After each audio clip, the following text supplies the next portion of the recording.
नमस्कार, मेरा नाम है आयुष शर्मा। आप मेरे साथ देख रहे हैं स्वराज मीडिया नेटवर्क और इस वक्त हम मौजूद है राजधानी दिल्ली के द्वारका क्षेत्र में। आपको बता दें कि एक बहुत ही दिल दहला देने वाली वारदात सामने आ रही है, जहां पर एक लड़के को दिन दहाड़े गोली मार दी जाती है और मौत की घाट उतार दिया जाता है। इस वक्त उसी के परिजन हमारे साथ यहाँ पर मौजूद है। आप मेरे पीछे कैमरा पर देख पा रहे हैं कि कितना भारी जमावड़ा लोगों का लगा हुआ है और इसके अलावा बहुत गंभीर आरोप लग रहे हैं उन लोगों के ऊपर भी जिन्होंने मारा है और क्षेत्रीय थाना पुलिस के ऊपर भी। अब क्या कुछ कह रहे हैं परिजनों का, उनके पास लेकर चलते हैं और आप लोगों को बताते हैं।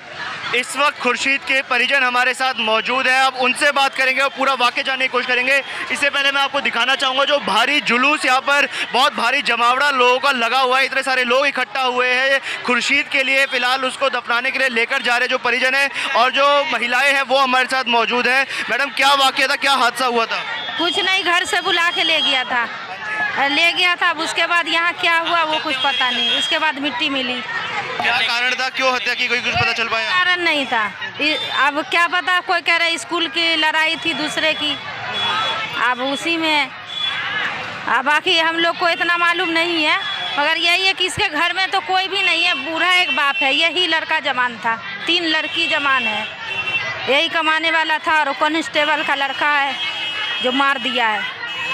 अब मैडम, जो लड़का था, क्या कोई इसके बारे में ऐसा कहा जा सकता है कि लड़ाइयाँ हो रही हो, पहले रंजिश रही हो, कुछ ऐसा था या शरीफ लड़का था? नहीं, ऐसा कौन है, इनसे पूछो। ये आप क्या लगते हैं मैम उनकी? मैं बहन हूँ खुर्शीद जी। क्या वाक़या हुआ था मैडम, क्या बात? जी, बात कुछ भी नहीं थी। 2 बच्चों के बीच में झगड़ा हो रहा था। बच्चों के बीच के झगड़े को सुलझाने के लिए वो बीच में गया तो लोगों के पीछे वो भारी पड़ गया, तो उन्होंने उसके चक्कर में उसे क्योंकि वो उसे झेल नहीं पाया तो उसके चक्कर में उन्होंने उसे बंदूक मार दी, सीधा यहाँ पे मारी, जिसकी वजह से उसकी जान चली गई मौके पे।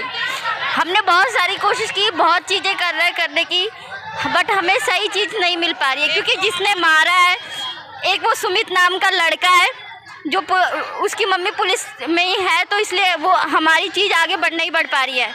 जिसने शूट किया था वो उसका नाम साहिल है। अजय, राहुल, ये सारे लोग मिलके मेरे भाई को उन्होंने मारा है, बुला के घेर के। इस चीज़ की वीडियो भी है, सारे सबूत है जहाँ पे ये वारदात हुई, कैमरे भी थे, बट पुलिस इस चीज़ के लिए एक्शन नहीं ले रही है। वो FIR जो बना रही है, गलत FIR बना रही है, जो कि बिल्कुल भी सही नहीं है। जो चीज़ें हुई हैं उन्हें नहीं दिखा के वो अपने सुमित में जो भी लगता है उनका उन्हें बचा रही है, बट मेरे भाई को इंसाफ नहीं दिला रही है। बचा रही है, हर हाल में उसकी मौत का बदला चाहिए। क्या सजा की मांग करती है मैडम आप? बच्चा का बच्चा चाहिए, उसी तरीके की मौत, उसी यहाँ पे लाके खड़ा करके उसे भी गोली मार दो। हम यही चाहते हैं। हमारे घर में हमारा भाई वही कमाने वाला था, उसी को मार दिया। हम क्या करें, हमें इंसाफ चाहिए, बस हम यही चाहते हैं, हमें इंसाफ चाहिए।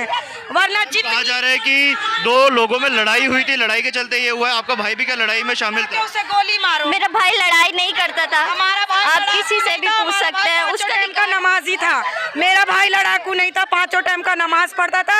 अगर वो ऐसा होता ना, इतने में से कोई उसका साथ नहीं देते। हमारे साथ पूरा 16 सेक्टर है, हमें इंसाफ चाहिए। कि घर से आ जा, बुला के ले गया घर से, वो खाना खा रहा था, खाना छोड़ के चला गया।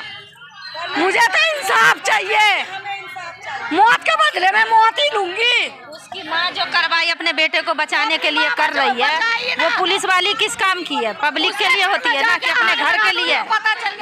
नौकरी जो सरकार से ले रही है पैसा, किस बात? वो पैसा गड्डी लगा के सोएगी और दूसरे को वीरान करवाएगी। मैडम, बंदूक थी, क्या बताया जा रहा है? बंदूक कहाँ से आई उस लड़के के? बंदूक वो अपनी माँ का लाया होगा, उसकी माँ पुलिस वाली है, तो वो अपनी माँ ही का बंदूक लाया होगा ना, जाहिर सी बात है। क्योंकि हमारे एरिया में तो इससे पहले कभी बंदूक चला नहीं है, वो अपनी माँ की बंदूक लाया है।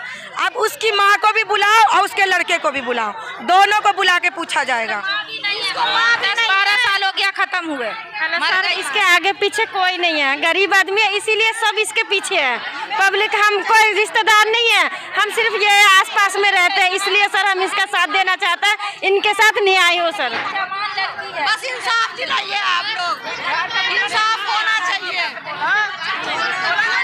धरना देंगे हम, पालम रोड को जाम कर देंगे, नहीं तो हम पीपल चौक को जाम कर देंगे। हमें इंसाफ चाहिए, चाहे जो हो सके हमें इंसाफ चाहिए, वरना उस लड़के को हाजिर कर दो, हम अपना समझ लेंगे हमें क्या करना है। अभी तक मैडम 3 लोगों की गिरफ्तारी हो चुके, तो उनके लिए किस सजा की मांग करती है? उनके लिए मैं फांसी की सजा की मांग करती हूँ, या फिर चौराहे पे गोली मारो, या फिर उसको उम्र कैद दो।